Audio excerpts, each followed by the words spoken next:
munyika inoonekwa kuti kunyange nemutungamiri wenyika aiwa anouya achidonata maFord Ranger vehicles malatest kune masoja kuchionekwa vana Wigino Chivhayo aiwa vachiuya vachitenga mamota maRolls Royce emamillions.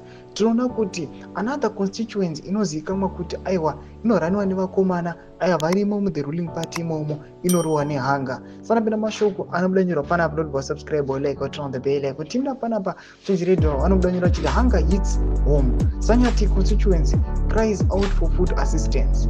The people of Sanyati constituency Ward 6 in Mashonaland West Province are struggling to put food on the table.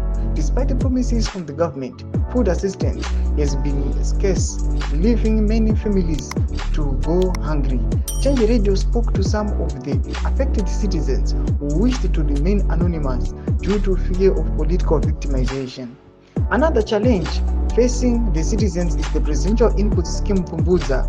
Beneficiaries are being told to pay for transport, which is supposed to be the government's responsibility.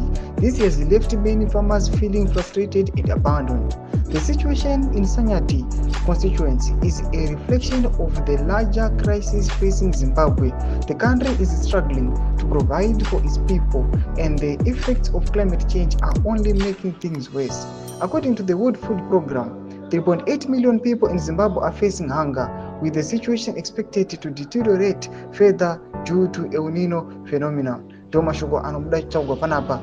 Ationa kuti aiwa munyika muri kuonekwa kuti the government it is squandering billions of US dollars. Munoonekwa kuti aiwa kune another constituency kuri kuonekwa the people who are failing to put food on the table.